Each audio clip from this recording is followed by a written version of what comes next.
تعالوا يا حبايبي شوفوا الجديد بقى، شوفوا الجديد، كنافة بالكيكة، حاجة كده روعة روعة. طريقة خطيرة خطيرة هتعجبكم، بس كملوا الفيديو للآخر. تمام.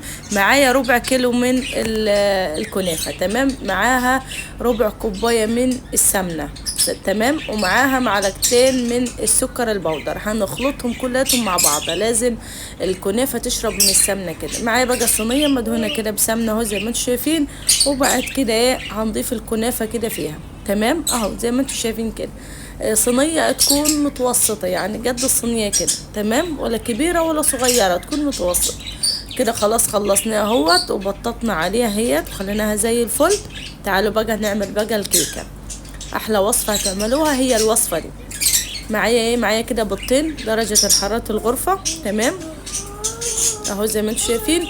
معاها ايه؟ معاها معلقة صغيرة من الفانيليا، معاها نص كوباية من السكر، معاها كمان هنقلبهم كده تقليبة حلوة اهو زي ما انتم شايفين بالمضرب اليدوي. نص كوباية من الزيت، نص كوباية من الحليب، وهنخلطهم كده مع بعض. لازم تضربون ضربة كويسة. تمام. معايا ايه؟ كوباية من الطحين اللي هو الدقيق. تمام اهو زي ما انتم شايفين. ومعايا 3 معالق من الكاكاو. تمام. ورشة كده من الملح، وهنقلبهم كده. ومعايا معلقة كبيرة من البيكنج باودر.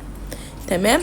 وهنخلطهم دول كلها مع بعض. احنا عايزين القوام يكون ولا تقيل ولا خفيف. معايا نص معلقة من النسكافيه او القهوة سريعة التحضير. تمام.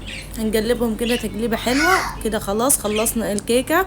شايفينها السمك بتاعها عامل ازاي؟ احنا عايزينها تكون بالطريقة دي. تمام. وهنجيب بقى الكنافة هنصبها كده فيه. دي الجديد بقى ما شاء الله. احلى وصفة هتعملها هي الوصفة دي. لو اي حاجة عايزين تسألوها على المقادير ديت، اللينك في البايو، واسألوني في الكومنتات. تمام كده. خلاص هندخلها الفرن على 180 درجة ونسيبها لمدة نص ساعة في الفرن. مش تفتح على الفرن خالص لغاية لما تستوي. بعد كده بأول ما تستوي شايفين عاملة ازاي؟ هشة وخطيرة خطيرة بسم الله ما شاء الله. لو وصلت لغاية هنا نقول اللهم صل وسلم على سيدنا محمد. ازيكم يا حبيبي عاملين ايه؟ وحشتوني جدا جدا من الفيديو اللي فات. النهارده فيديو جديد. احلى وصفة هنعملها هي الوصفة دي. هنقلبها كده على الصينية. تمام. وايه؟ ولو وصلت لغايه هنا تابعيني، لو انتوا مش متابعيني حطي لايك. تمام. وروحوا على اللينك. كل حاجه هناك شايفين بسم الله ما شاء الله. حاجه كده ما فيش بعد كده. هنعملها ايه؟ هنسقيها كده بشربات. هتكون انت عامله الشربات. تمام. انا عملتها معاكم قبل كده.